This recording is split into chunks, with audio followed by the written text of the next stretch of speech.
Oh, hello. Thank you very much, Ryan. And I'd like to welcome everybody to our special webinar event tonight. I'm very excited about the guest we have. We have Larry Swedroe, who is the Chief Research Officer at Buckingham Wealth Partners, joining us tonight. He also serves there as a member of the firm's Investment Policy Committee. Now, Larry is very passionate about educating investors about the benefits of evidence-based investing. And he's been published in many noteworthy journals, including the Journal of Accountancy, the Journal of Investing, Personal Financial Planning Monthly, Journal of Indexing, and even the AAII Journal. Now, with individual investors like us, he's perhaps best known for the many books he's published. And in talking to Larry tonight, he's actually published or co-published, co-authored over 18 books in the area of investing. And these are really books that help explain the science of investing in layman's terms that we could provide all of us with some actionable and practical information to make use of. One of his latest books that he's authored is Your Complete Guide to Successful and Secure Retirement, which he co-authored with Kevin Grogan, and that was published in 2019. And his most recent work, which I really enjoyed a lot, is the second edition of The Incredible Streaking Alpha, How to Be a Successful Investor Without Picking Winners. And it really educates investors on how to develop an investment plan that helps you build a well-designed, diversified portfolio that considers factors such as market efficiency, optimizing your risk-adjusted returns, how to minimize costs, and how to minimize all the negatives of pure index investing. And they present a list of vehicles to consider when implementing your plan, and they also provide guidance on how to take care of your portfolio and maintain it. It's a wonderful read. With that, I'd like to welcome Larry. I hope it's a great presentation tonight. Welcome aboard, Larry. Thanks, John, and I'm glad you enjoyed those books. Today's what I now call Sweat Talks is about the value of patience and how the all too human problems of recency bias, relativism, and engaging in what is called resulting leads many investors to abandon even well thought out plans. So in recent years, US stocks have far outperformed international stocks, and growth stocks have far outperformed value stocks. And that has led many to question the benefits of broad diversification and then ask what should they do when a strategy performs poorly. The goal of the talk today is to answer that question. At Buckingham Strategic Wealth, our investment strategy is based upon three key principles. The first is that the markets are highly, though not perfectly efficient, and that leads to the conclusion that active management, and by that we mean individual security selection and/or market timing, not systematic, transparent, and replicable strategies such as index funds, but not limited to index funds. The second principle follows from the first. If you believe the markets are highly efficient, and you should, because the evidence is overwhelming that passive, well-designed strategies dramatically increase your odds of achieving your goal, then it is the only logical conclusion you should draw is that all risky assets should have very similar risk-adjusted returns. That doesn't mean similar returns, but similar risk-adjusted returns. If that wasn't true, then if asset A had higher risk-adjusted returns than B, money would flow out of B, lowering its valuations and raising its expected return. Money would flow into A, raising its valuations and lowering its expected return until you got an equilibrium. Now, if you agree that markets are efficient and all risky assets have similar risk-adjusted returns, then all unique sources of risk should have, your portfolio should be diversified. Of course, there's many of these unique sources of risk that you can identify that meet the criteria that Andy Birkin published with me in our book, Your Complete Guide to Factor-Based Investing.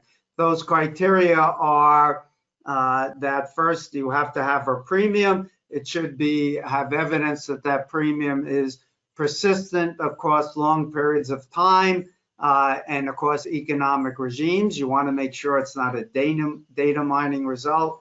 It should also be pervasive across sectors, industries, countries, regions, and even asset classes if appropriate.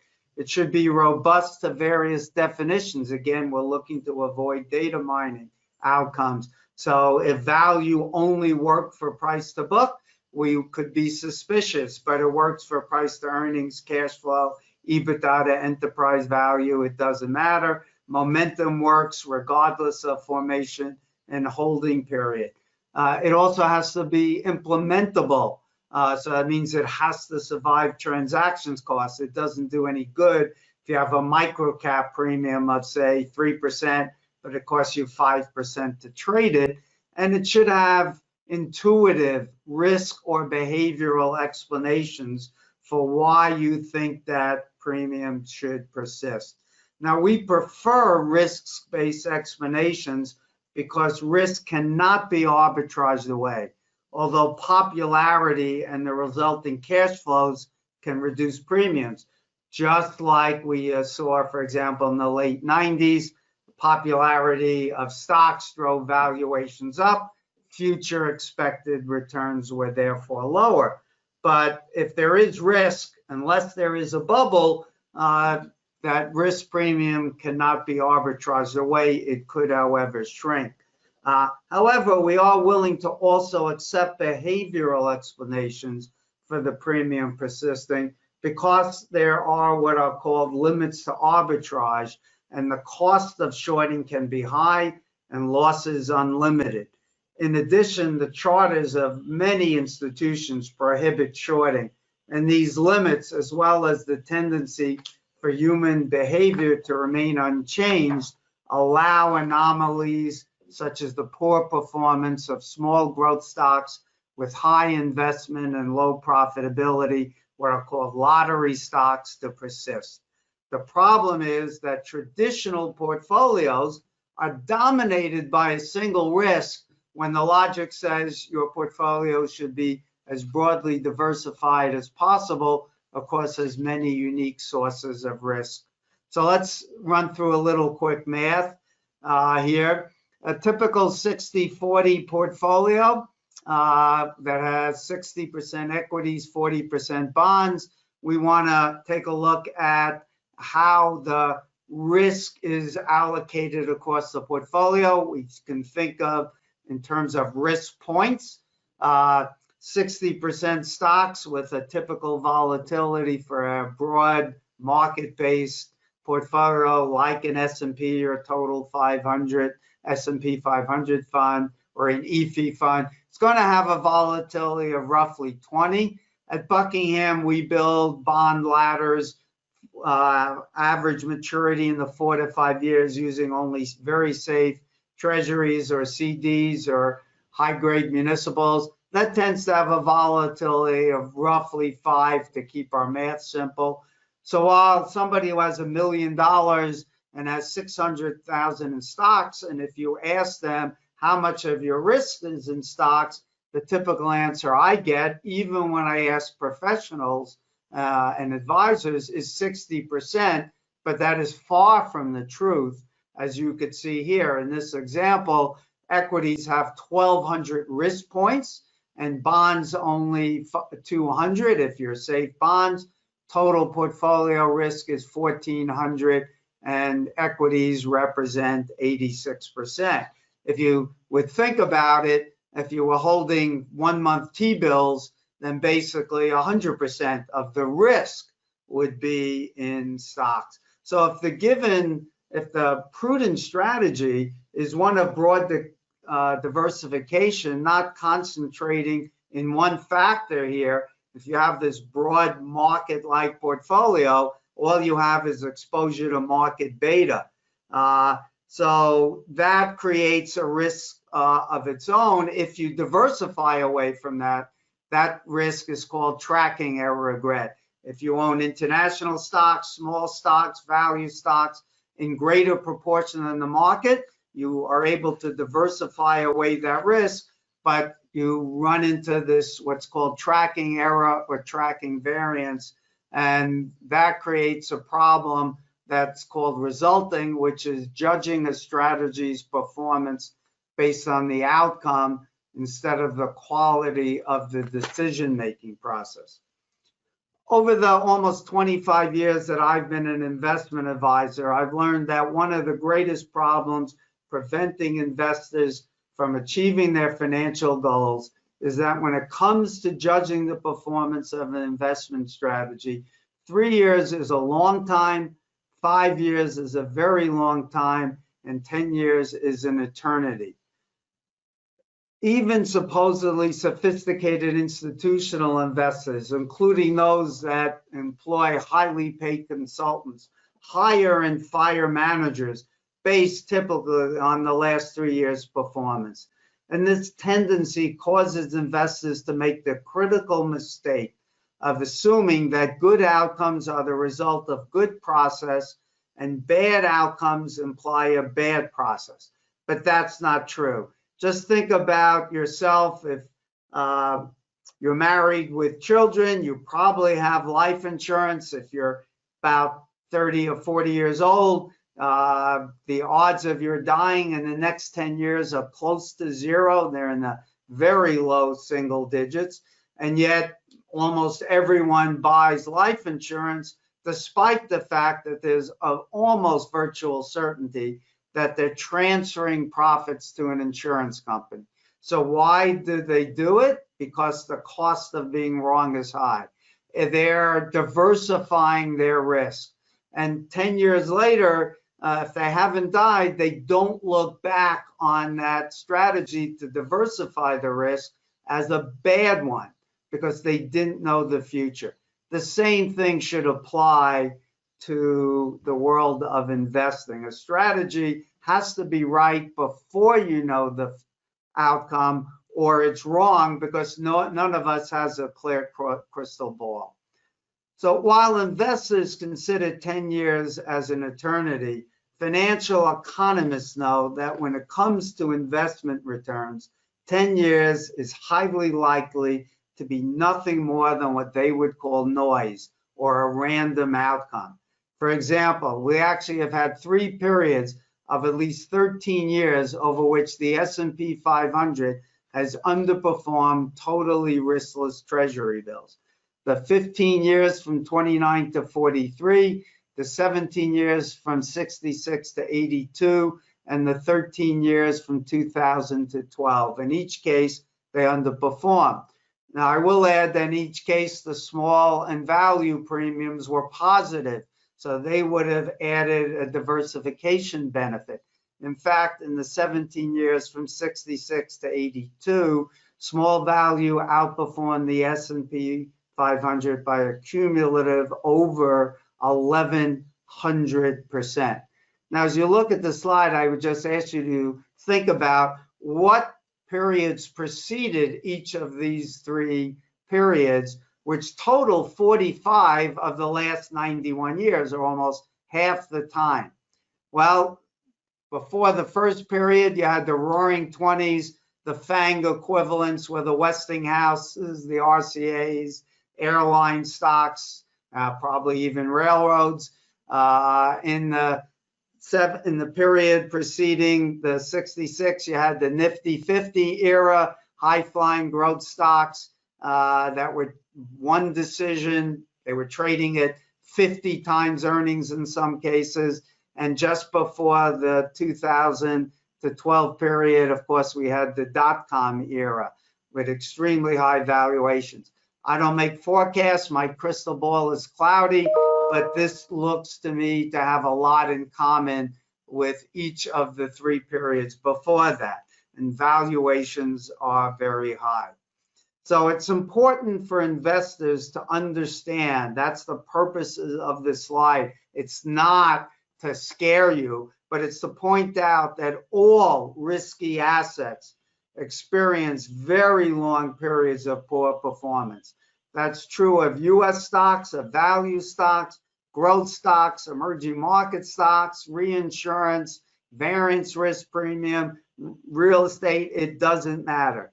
If that was not the case for long-term investors, and there should be no other kind, there would be no risk.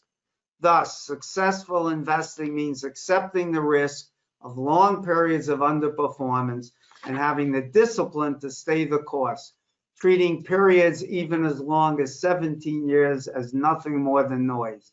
The problem that I have learned is that 3 years of losses often turn investors with 30-year horizons into investors with 3 years or even 3-month horizons. So a knowledge of history of investment returns like you see on this slide and the risks of equity investing can help provide that needed discipline.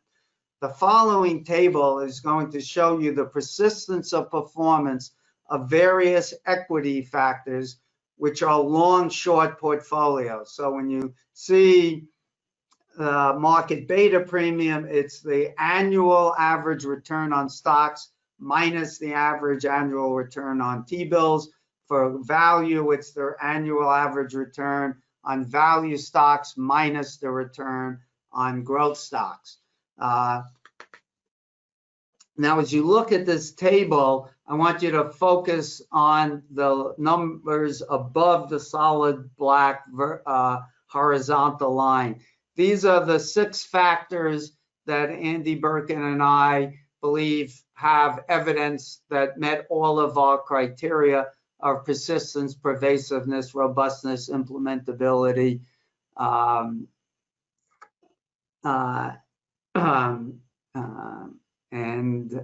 intuitive explanations for their premiums persistent. Now, you should notice 3 things as you look here. One is that the longer the horizon, the lower the odds of the premiums being negative. The second thing you should notice is that except for momentum at 20 years, we're at 0, and that's just the outcome of a Monte Carlo simulation. It's not really 0, of course, it's just the estimate of odds. It never gets to 0. So you can see at 10 years, the risk of market beta being negative or the risk of the S&P underperforming T-bills is about 10%. So it should never be a surprise when stocks underperform riskless treasuries over a 10-year period. It was just that it was unlikely, not unexpected. The same thing is true of value, which has done poorly recently. If we go back 3 years, there was a 15% chance that value would underperform growth over the next 10-year period.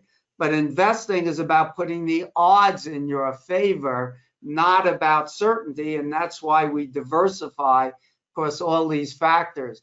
Now I want to focus on the figures below the solid black line.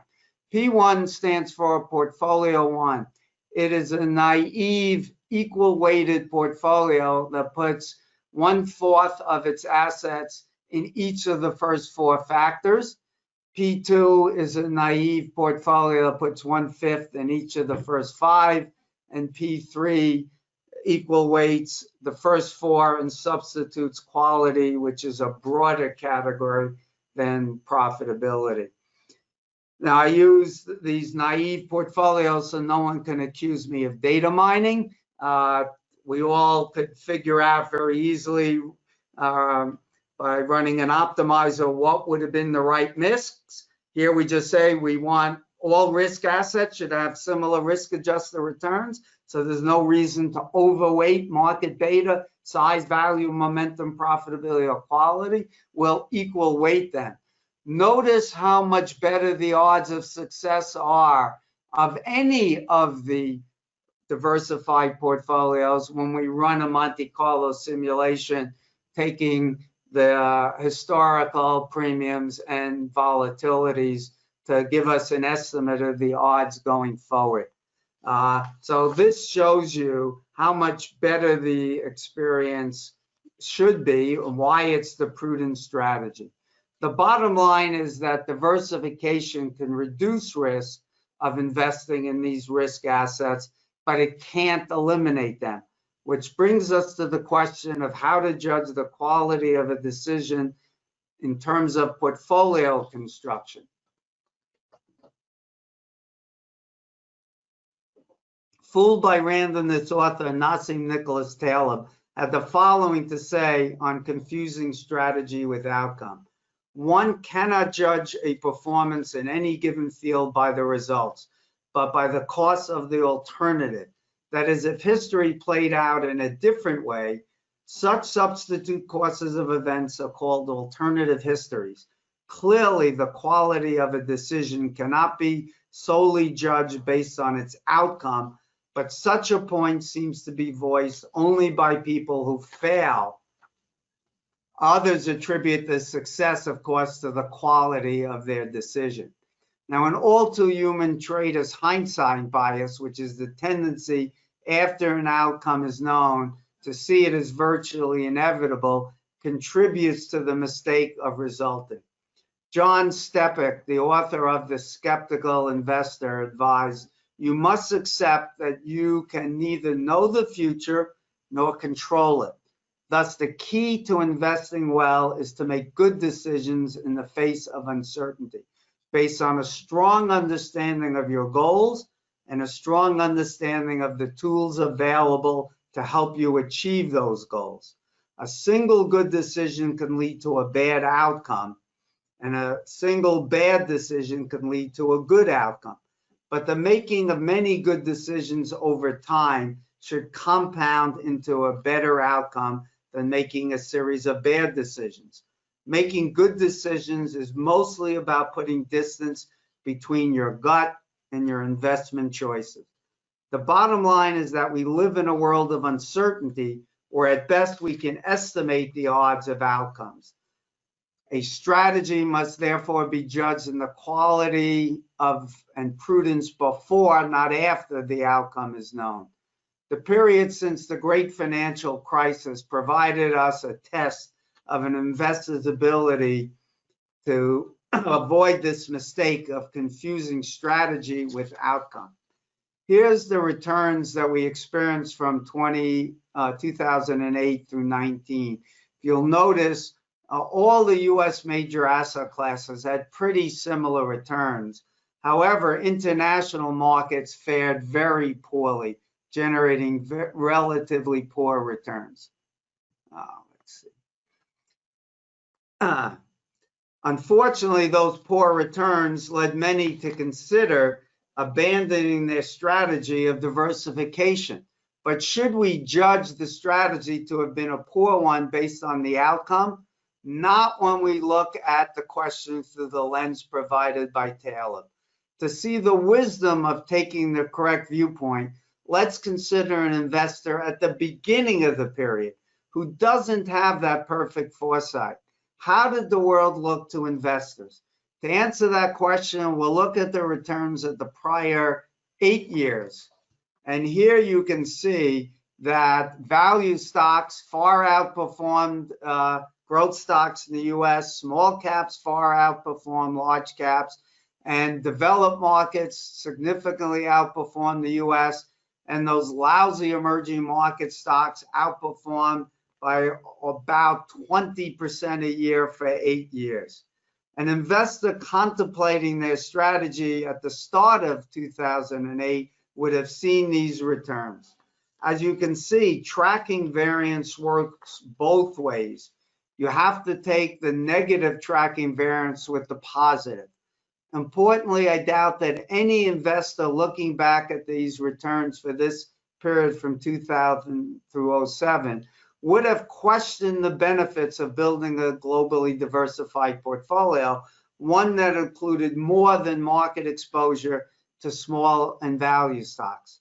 However, the investment world looked very different as we entered this period, the new millennium, with the S&P 500 far outperforming value and small stocks, and US stocks far outperforming international and emerging market stocks.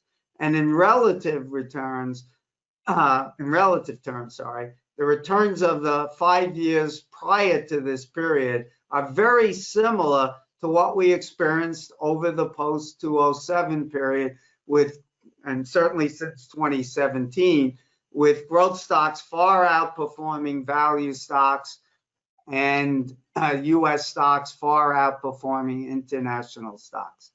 Having observed this far superior performance of US large stocks over this 5-year period, it's likely that many investors would have lost discipline, having lost faith in the benefits of building a globally diversified portfolio, one that included more exposure to small and value stocks. Thus, they would not have reaped the benefits that the more diversified portfolio provided over the next 8 years.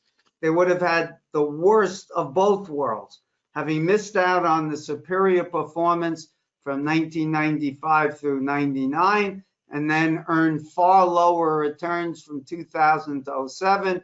And perhaps after those 8 great years, the more diversified portfolio, had far outperformed. They might have switched back again, recognizing their mistake. As they say, wash, rinse, and repeat the cycle of buying after periods of outperformance at relatively high valuations and selling after periods of underperformance at relatively low valuations.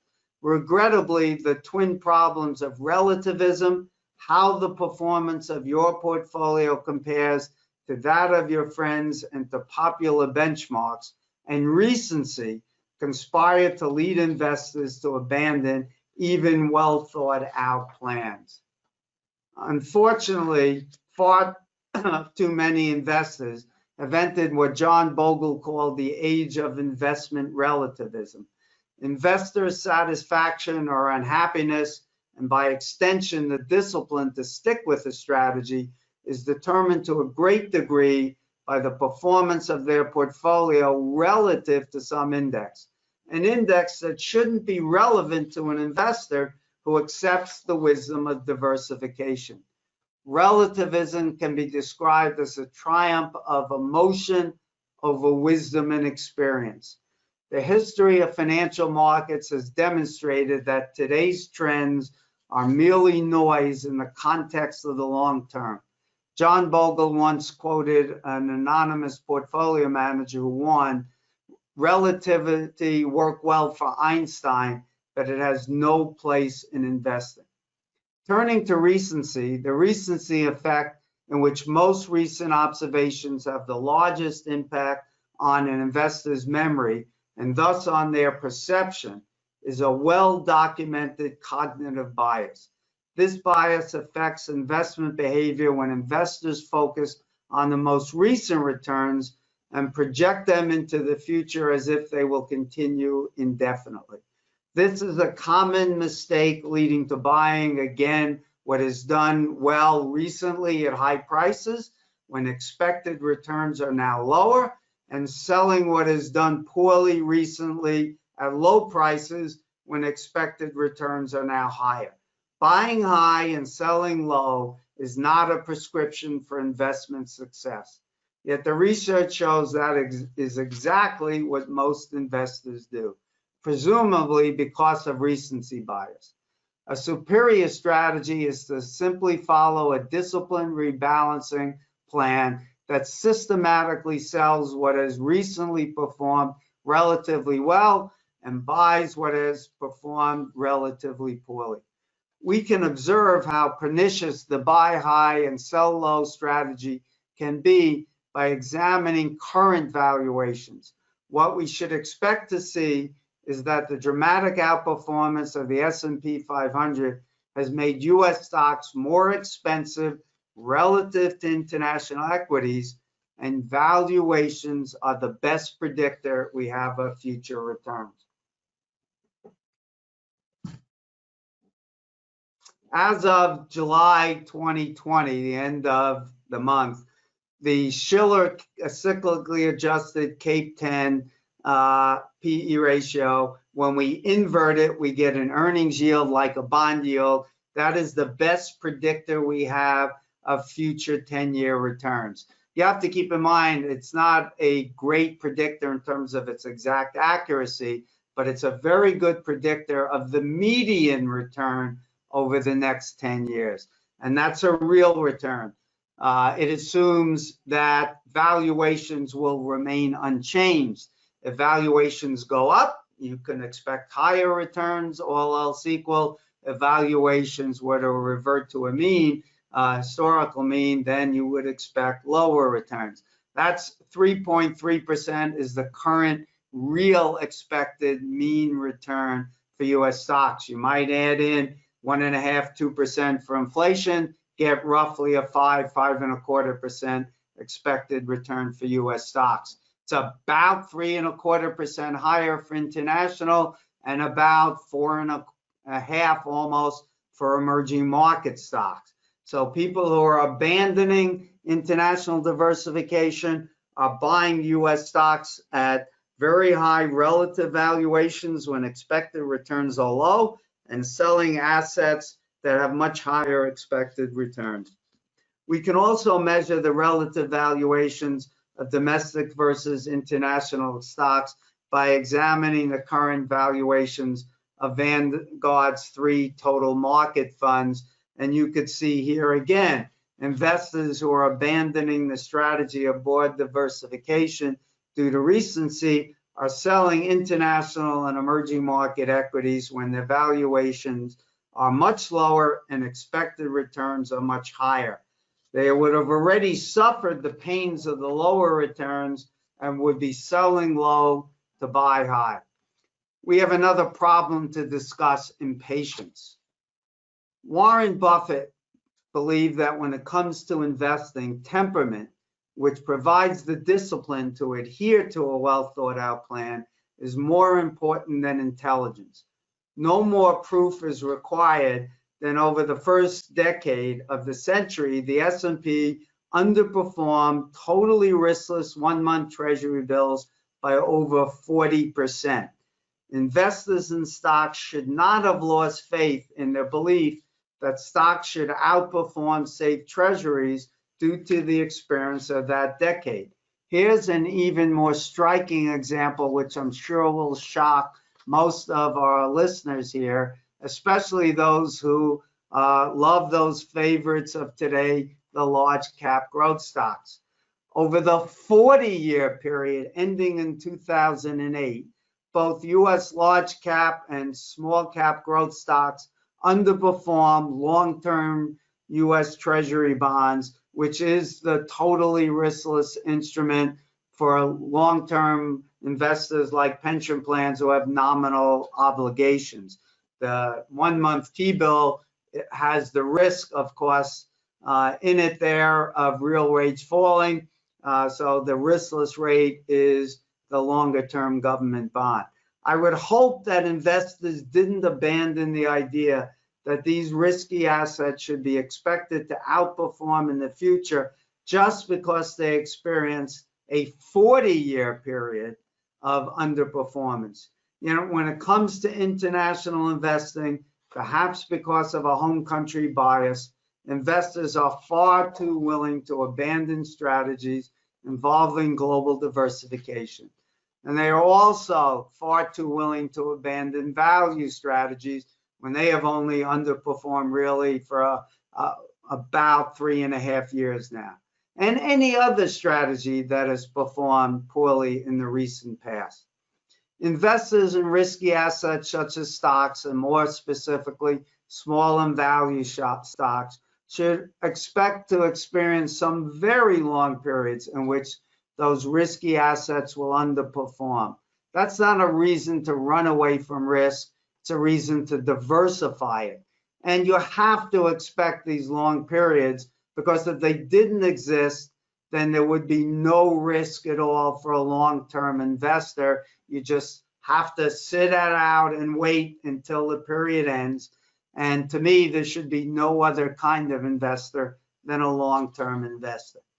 Before closing, we have one more point to address.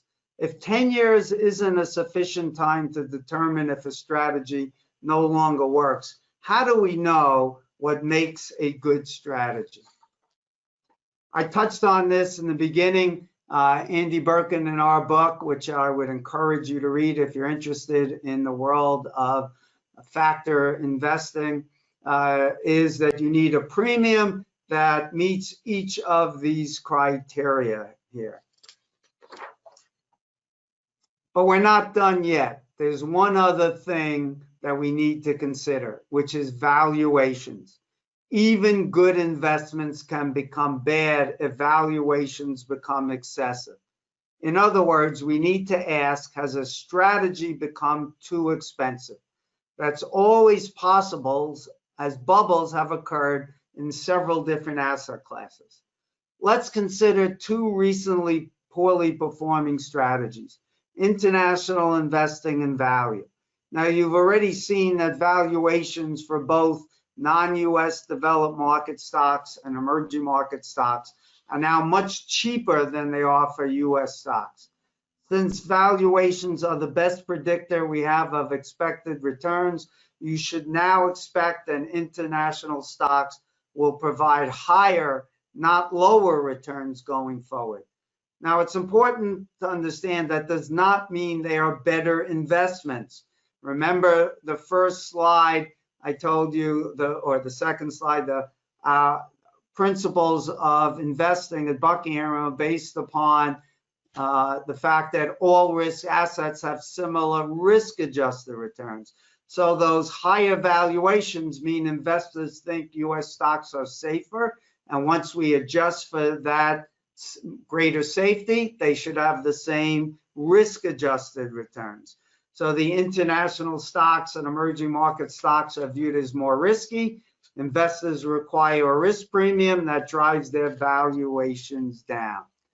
So now let's turn to the relative valuation of value stocks to see if there has been what economists would call a regime change.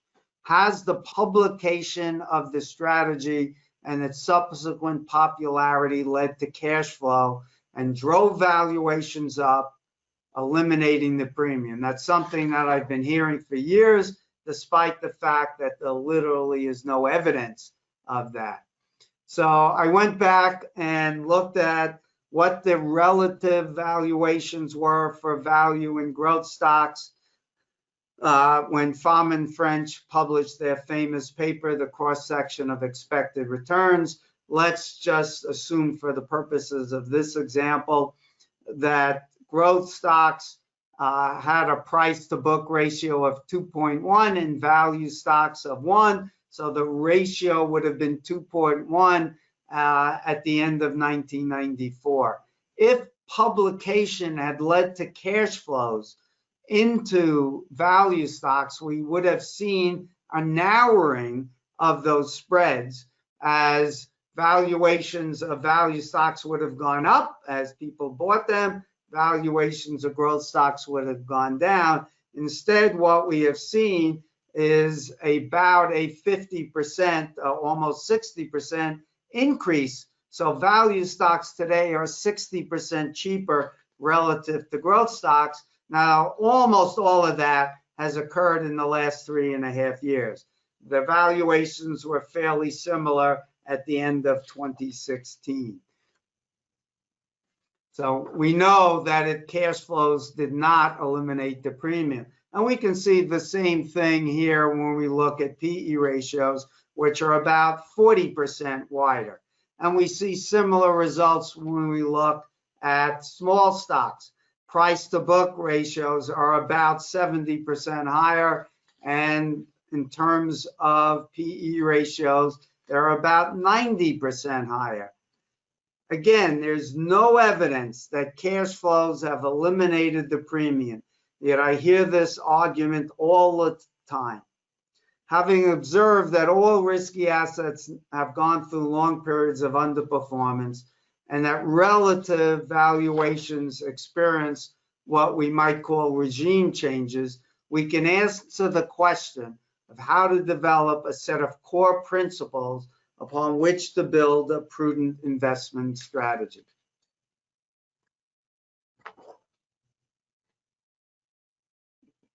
So circling back to Buckingham's 3 core principles, The underlying premise of an investment strategy should be that because the evidence shows it's the case, the markets are highly, though not perfectly efficient. If you believe that, it must follow that you should also believe that all risky assets have similar risk-adjusted returns. It then should also follow that you should diversify your portfolio across as many unique sources of risk and return that meet the criteria of persistence, pervasiveness, robustness, implementability, and intuitiveness that we establish for investing. But while diversification has been called the only free lunch in investing, it doesn't eliminate the risk of losses. And it does require accepting the fact that parts of your portfolio will behave entirely differently than the portfolio itself.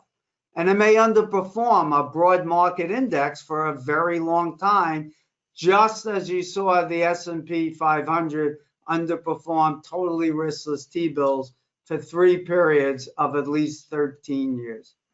In fact, a wise person once said that if some part of your portfolio isn't performing poorly, you're just not properly diversified. The result is that diversification is hard. And because misery loves company, losing unconventionally by having a portfolio that doesn't look like the broad US market, which the media reports on daily, is harder than losing conventionally. In addition, living through hard times is harder than observing them in backtests. That difficulty helps explain why it's so hard to be a successful investor. While achieving diversification is simple, living it with it is hard, which is why Warren Buffett noted that investing is simple but not easy. Knowing your level of tolerance for tracking variance risk and investing accordingly will help keep you disciplined. Conversely, taking more tracking variance risk than you can stomach is a prescription for failure. The less tracking variance you're willing to accept, the more your equity portion of your portfolio should look like the S&P 500. On the other hand, if you choose a market-like portfolio, it will not be very diversified by sources of risk. It will have no international diversification. And at least between these two choices, avoiding or accepting tracking variance risk, there's no free lunch. As Michael Mauboussin noted, a quality investment philosophy is like a good diet. It only works if it's sensible over the long haul and you can stick with it. Agreeing with Warren Buffett, he also observed, investment philosophy is really about temperament, not raw intelligence. If you have the discipline to stick with a globally diversified passive asset class or factor-based strategy, you're likely, but not certain, to be rewarded for your discipline. I'll just add before closing with what I think is a fitting quote, that the Yales and Harvards and others of some of the most sophisticated investors in the world have been investing for decades based on these core principles. They are far more diversified than the typical American investor who has 60-40 owning a market-like portfolio. They own much more global diversified assets, and they have exposures in many other asset classes because they believe that all risk assets have similar expected risk-adjusted returns, and diversification is the safest port in a sea of uncertainty. Many of you may be familiar with Ray Dalio of Bridgewater, one of the most successful hedge fund managers of all time and one of the most famous. He created what he called an all-weather portfolio or a risk parity portfolio. These are all the same concepts of broadly diversifying, but you do accept tracking variance risk. So we're going to end with this quote from Robert Rubin, who said, individual investment decisions can be badly thought through and yet be successful, or exceedingly well thought through, but unsuccessful because the recognized possibility of failure in fact occurs. But over time, more thoughtful decision making will lead to better results, and more thoughtful decision making can be encouraged by evaluating decisions on how well they were made rather than on their outcome. And with that, we'll turn it back to our moderator. Well, thank you very much, Larry. Your discussion has created quite a few questions from our members here, and thank you so much for staying on board to answer these. First of all, we had a couple of questions regarding data mining. Mm-hmm. And how does an investor guard against strategies that are influenced by data mining? And what is data mining? Yeah, so data mining, a great example of that was a researcher, to make his point, took the United Nations economic database of countries from all over the world, and he told his computer to run a regression against every kind of economic statistic that they could think of. And the computer spit back that the best predictor of the S&P 500 was oil production in Bangladesh. Now, clearly, no one would invest based on that, nor should they invest on whether the AFC or NFC, the original members, won the Super Bowl, which was a good predictor as well for at least some period. That's an example of data mining, where you just torture the data until it confesses. You don't have a hypothesis before you run the data. In the literature today, because of the availability of high-speed computers and great databases, something that was not available 30 years ago, where data was expensive, computers were not cheap to run. It was you had to have a hypothesis which you could then test and spend a lot of time doing it. Today, with the high-speed computers and great databases, anyone can easily look for factors. And in fact, there are 600 in the literature. So when we wrote our book, and Andy Birkin and I, Your Complete Guide to Factor-Based Investing, we set out to determine rules that could help you minimize, if not entirely eliminate, the risk of a data mining outcome. So those rules were you had to have a premium that was persistent, pervasive, robust, implementable, and had risk-based explanations. So for example, if you ran value and it only worked on price to book, we might be suspicious. But you run the data and it works for price to earnings, cash flow, EBITDA, dividends, sales, it doesn't matter. If you look at momentum, you can look at periods of 1 month, 3 months, 6 months, 9 months, 12 months. It doesn't matter. It holds up. Value, you might say, did it work only in the US? No, it works in virtually every country in the world, as does momentum. There are exceptions, but the vast majority of the evidence there. So that's how we set those rules, and I'm very proud to say that we see them quoted now often by other professionals in the field. And we narrowed the 600 factors down to basically those 6 equity factors and 2 in the bond side, term and quality. And that's it. That makes your job a lot easier. So that's how you avoid the risk. If you read a paper, you want to make sure that there was a hypothesis. You want to make sure that you have out-of-sample tests outside the US, various time periods, does it hold up as well? And is it robust to various definitions as well? Yeah, I guess it's true as in the medical field.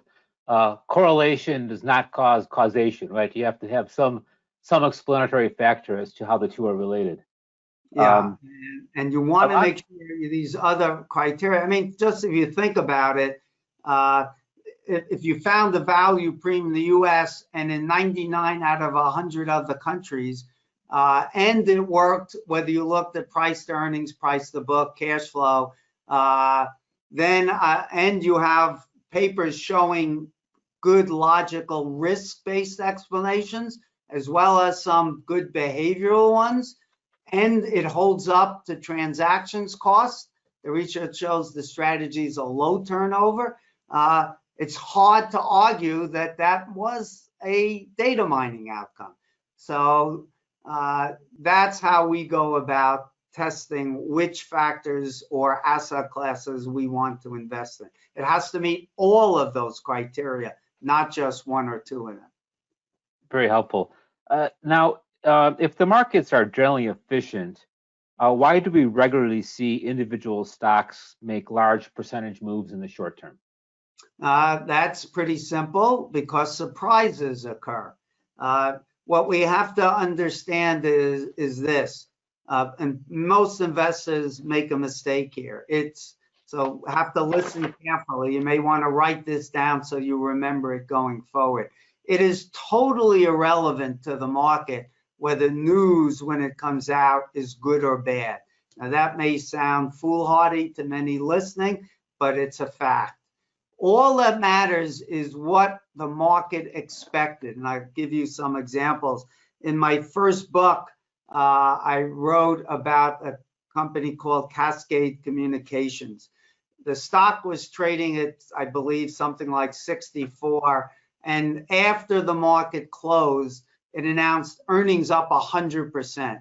Now, I think we can agree it's pretty good news. It's hard to be much better than that. The very next price was 44. Why did that happen?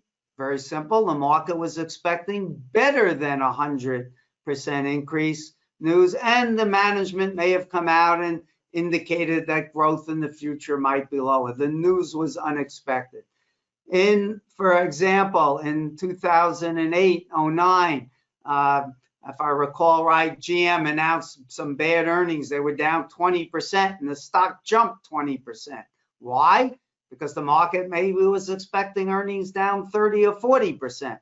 It wasn't as bad as expected. Zoom jumping way up today or was it yesterday, whenever. It was an example of the market reacting instantaneously. It didn't jump, go up 1%, the next price was up 2%, boom, the news was out, and within moments it was up 33% or whatever it was up. The market tends to react incredibly fast, so much so that studies on this have found that virtually all of the change occurs on the first trade. And by then it's too late for you to act, of course. Interesting. I have a member here a couple members here who are concerned that given the low level of interest rates, and they're trying to use dividend equity paying stocks as a substitute for bond incomes. Is that a good idea? Is that a bad idea? It's an absolutely horrible idea. It's one of the things I try to teach people all the time. Here's the thing. What everyone should use in their strategy, bonds have only one role. It has nothing to do with income. You should not buy bonds for yield. Bonds should be bought, and only safe bonds, I believe, because the research shows there's very little credit premium. It's almost zero. It's only been about 20 basis points between corporate, investment grade, and long-term treasuries. And the correlation of returns is much higher to stocks. So you get an 08 or a COVID crisis, your safe treasuries will tend to go up in value. And now you can sell what has gone up, taking a profit, and not only would have dampened your risk, but you now have something to rebalance with that has gone up, and you get to buy cheaper equities. On the other hand, if you buy corporate bonds, they probably went down in value, especially if you bought higher yielding junk bonds. I remember things like, in 2008, things like junk bonds, preferred stocks, REITs, dividend paying stocks, they all went down 25, 50, 60, 70% in the cases of things like emerging market bonds. They are never to be used as substitutes for safe bonds. So you want to hold a sufficient amount of the safest bonds to dampen the overall risk of the portfolio to an acceptable level. Now, that's a real problem for many investors who make the mistake of being what are called a cash flow investor. They will only spend from interest and dividends. That makes no sense because, first of all, you don't live forever. Imagine a 95-year-old, to make an extreme case, taking only 2 or 3 or 4% out of the portfolio when they're going to only likely live a few more years.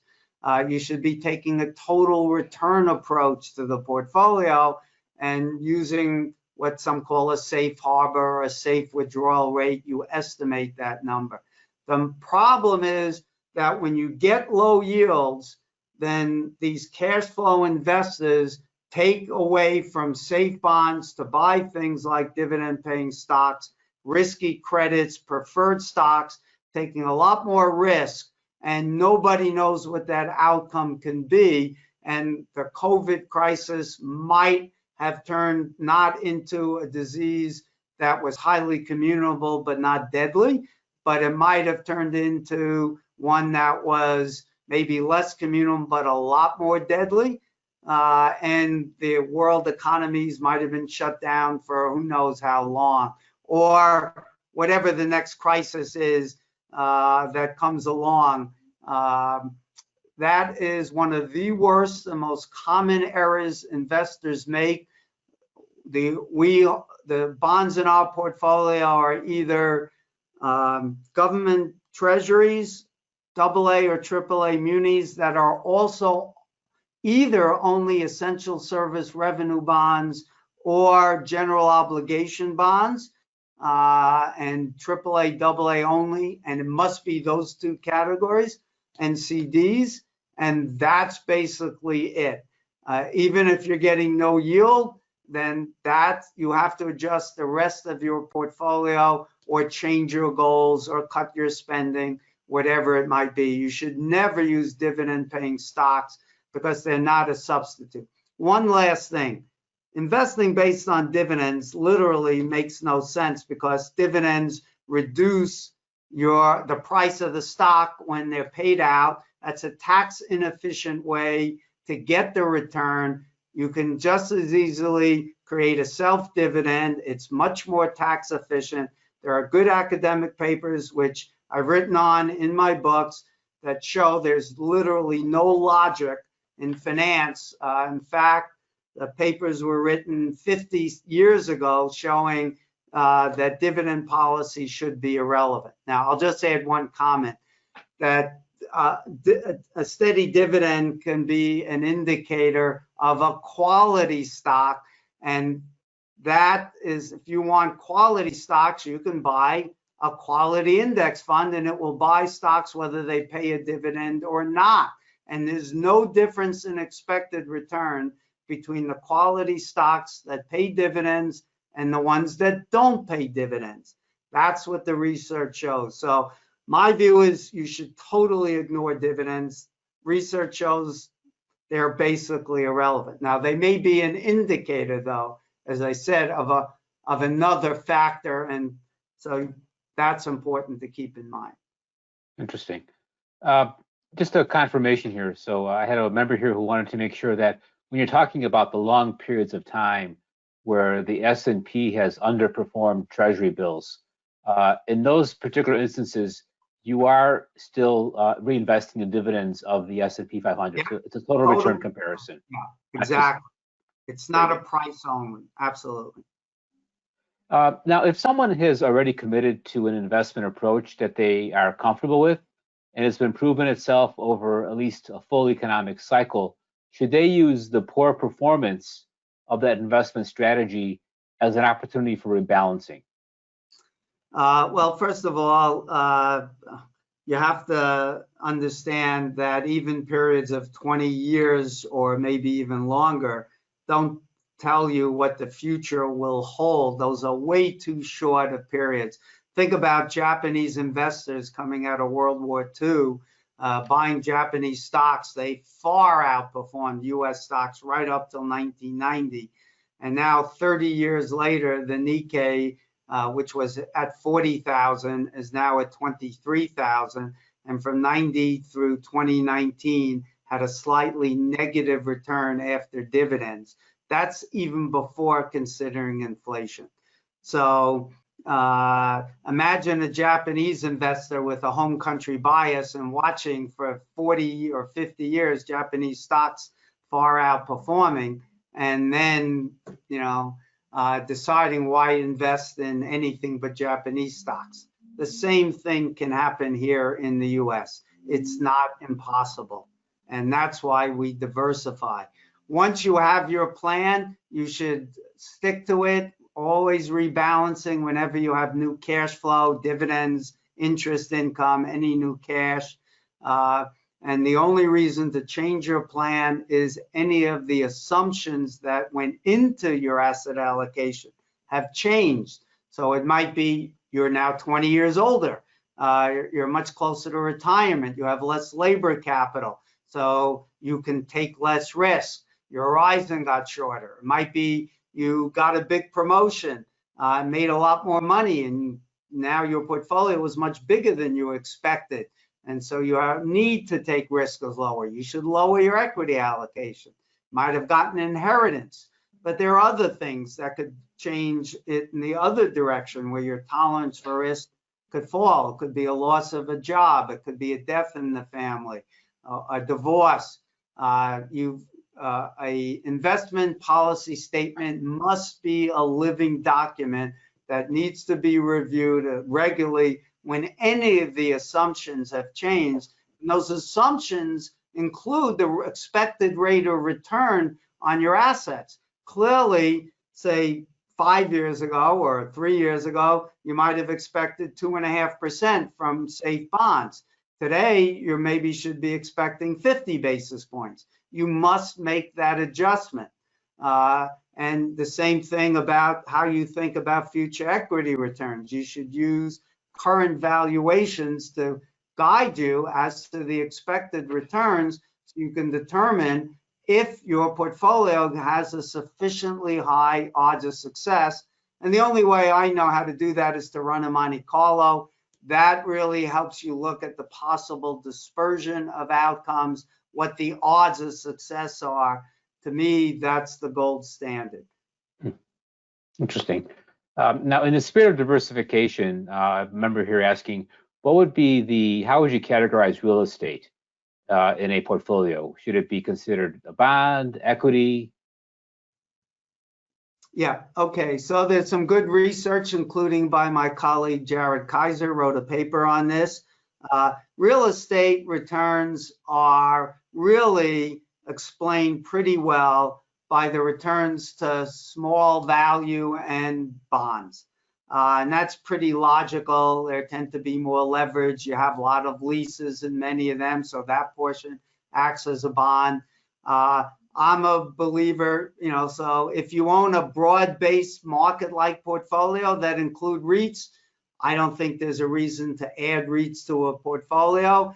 If you don't have them in a broad market portfolio, there's certainly no reason necessary to exclude REITs because they should have, like all other risk assets, similar risk-adjusted returns.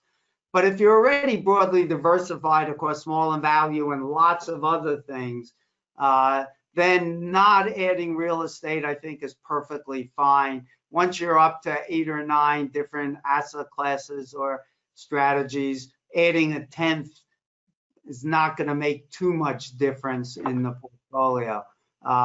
So I don't object to owning real estate, but there's not a great reason necessary to include it either in an already well-diversified portfolio. Index funds have become so popular, and I've got a couple questions here where members are concerned perhaps they're impacting market behavior. Any thoughts on that?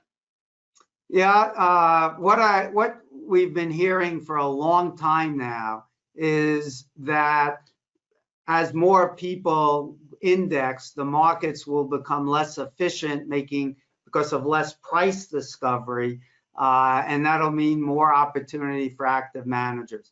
So that's why Andy Birkin and I wrote that book, The Incredible Shrinking Alpha, first in 2015, the first edition, to explain why we thought that was dead wrong. And in fact, we believe that as more people abandon the game of active management, it's actually going to get harder and harder for the remaining players to generate alpha.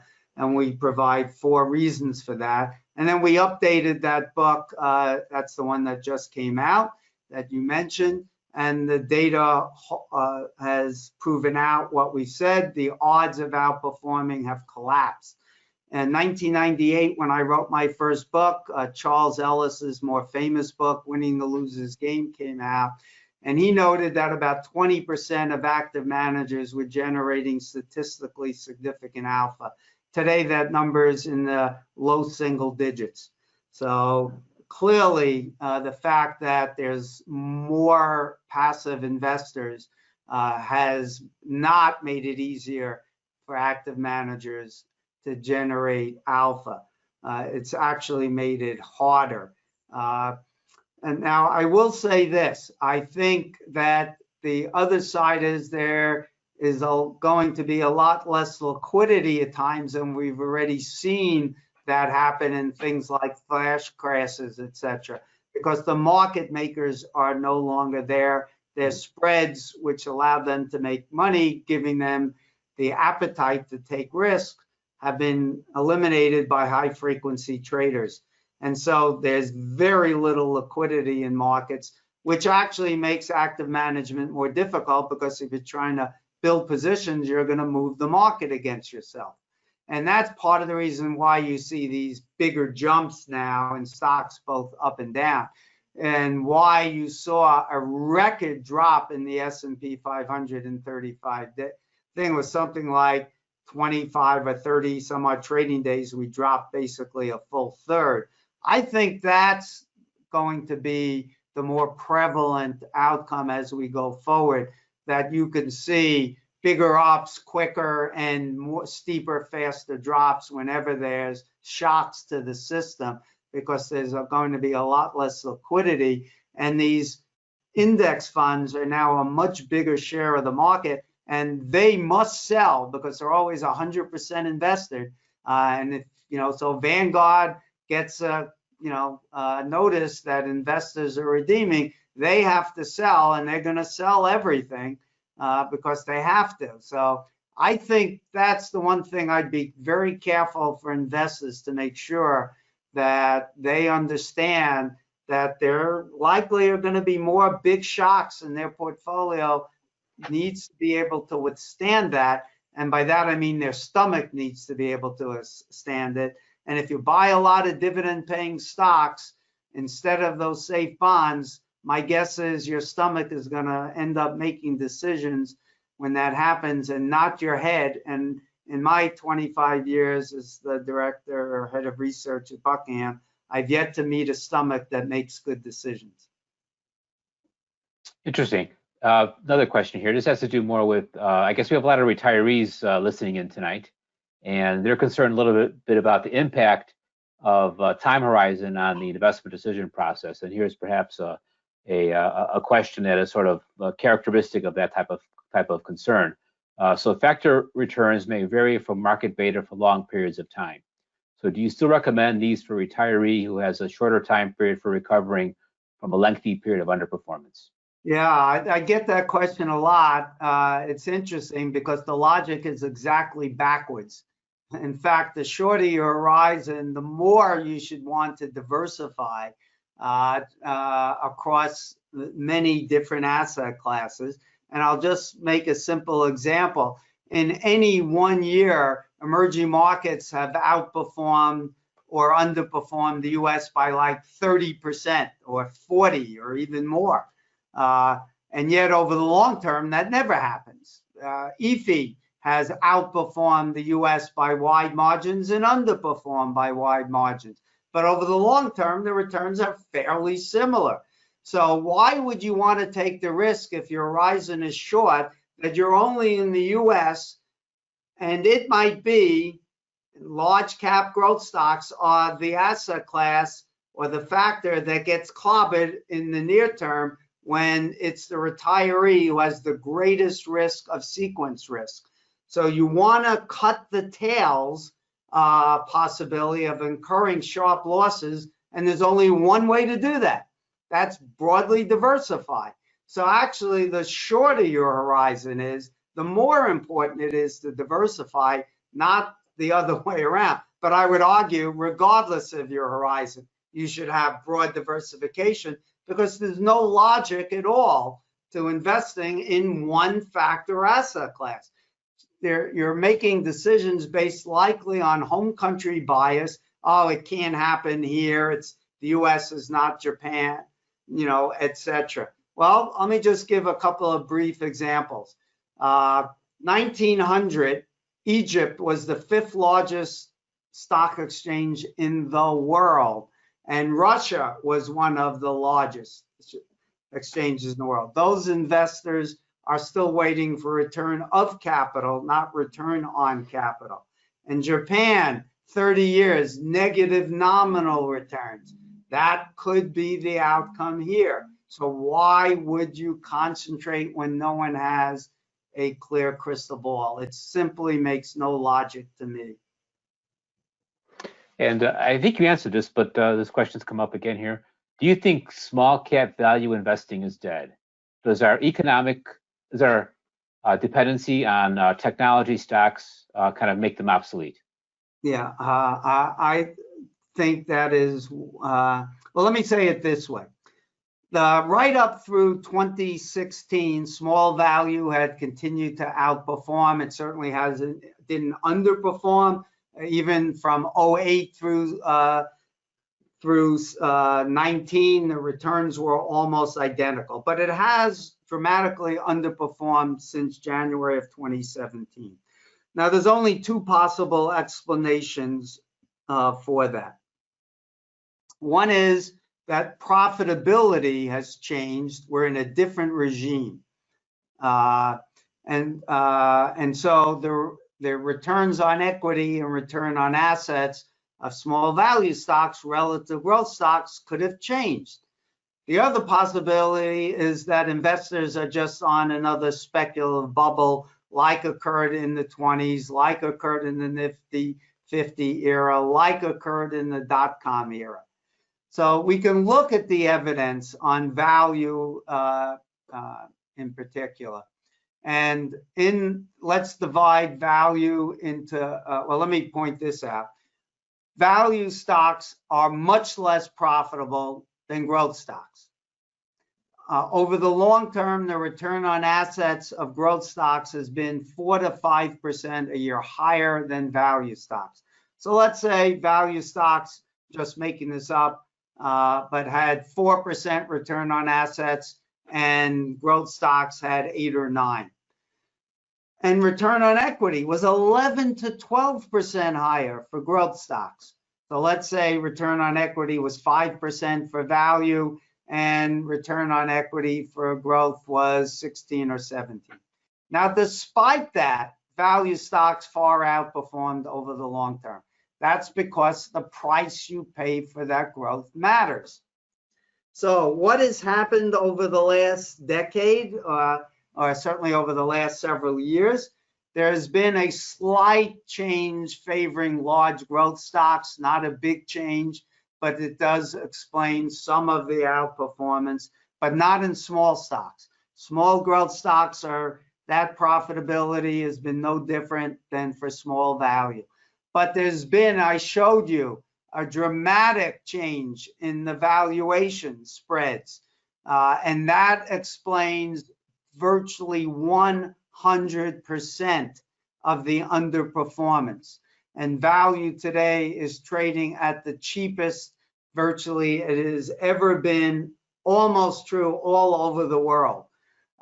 So to me, if you saw evidence of much higher profitability, you could make the case we're in a different economic regime.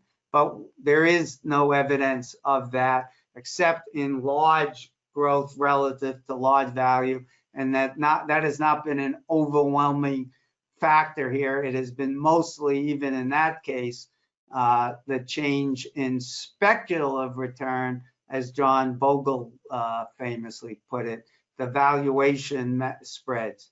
So that answers that question. I've written a whole bunch of papers on Is Value Dead? You can find them. For those of you who are interested, I write for 4 websites, and you can follow me on Twitter. I post all of them. I write for Seeking Alpha, Advisor Perspectives, Alpha Architect, and Evidence-Based Investing. Yeah, we'll be sure to include show notes then. Tomorrow, this webinar is being recorded, and we'll send out an email to everyone who signed up for our presentation tonight. I wrote a paper, and you can find AQR's version. I summarized their findings. I'd urge anyone who's interested in the subject to look at and the evidence, not opinions, to read AQR's paper, Is Systematic Value Dead? Or you could Google that and add my name, and you'll probably find the paper that I wrote summarizing that and other research. Excellent. Thank you for staying late. I have one more question here before we leave. And with small outfits like Robinhood are encouraging people to kind of trade as opposed to invest, what are your thoughts about that? Is that any concern for people? Oh yeah, I think this, to me, this looks exactly like the late 90s .com speculative bubble, driving prices to, looks to me that are completely irrational levels in some cases, but I would never fight it. You know, just go along with it, stick with your plan. But I think like all other bubbles, they eventually end up poorly. I think that is likely the case. People are probably even stuck at home, bored, and so now instead of playing Fortnite as the kids do, they're probably playing Robinhood and speculating on returns and following momentum strategies would work until they stop. Let me add one, because you did send me one other question, so I'll address that one. Please. Which is, do you need, since factors are long short portfolios, do you need to invest in long short strategies to gain exposure? The answer is no. So to gain exposure to a value factor, here's how that works. The value stocks are about 20% of the total market.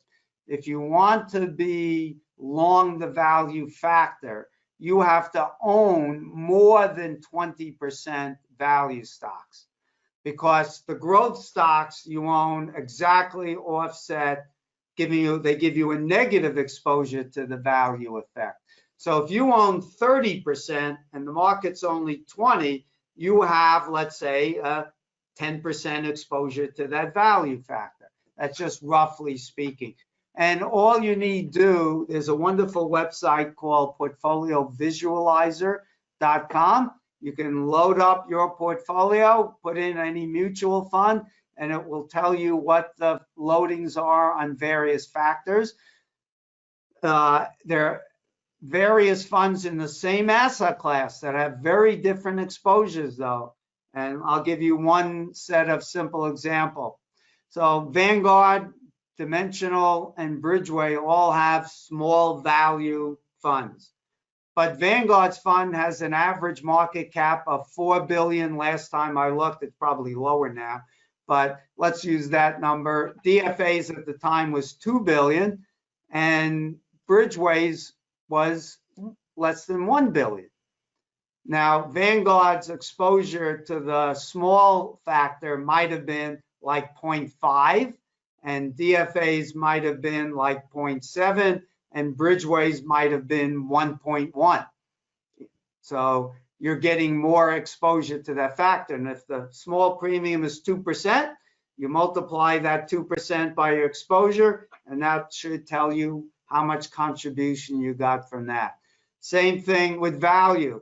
The Vanguard's value fund, I'm just making this up, might have PEs of say 16, DFA's maybe 14, and Bridgeway 10.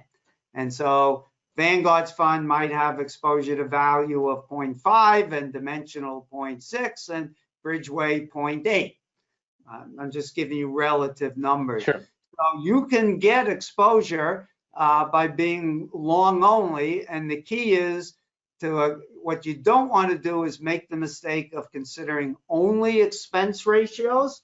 You want to consider the expense per unit of exposure to the factor. So if you think, just to pick a number, value is going to get you a 3, or small value will get you a 3% premium, and one fund A has a 0.5 greater exposure, that's worth 1.5%. I'd be willing to pay 20, 30, 40 basis points more.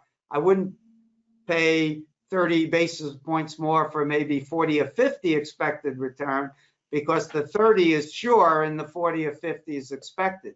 But if the premium is big enough, then I should. So what I try to teach investors is you don't look at expense ratios, but expense ratios per unit of exposure to the expected premium.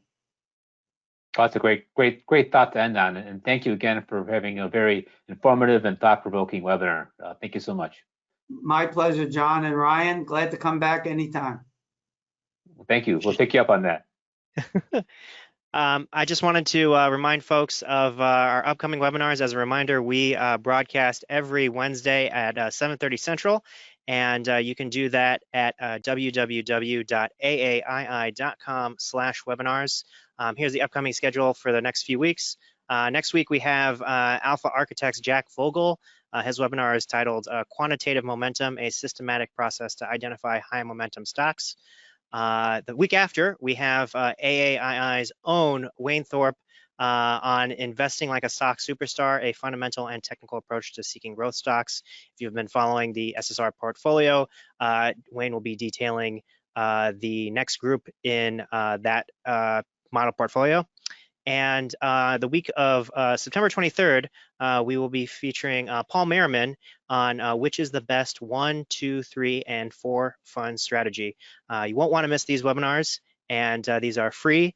And yeah, just as a reminder, we did record tonight's webinar, and you will receive an email when the replay becomes available tomorrow. I want to wish everybody a good night, and stay healthy, wealthy, and wise. Thank you. Thank you. Good night.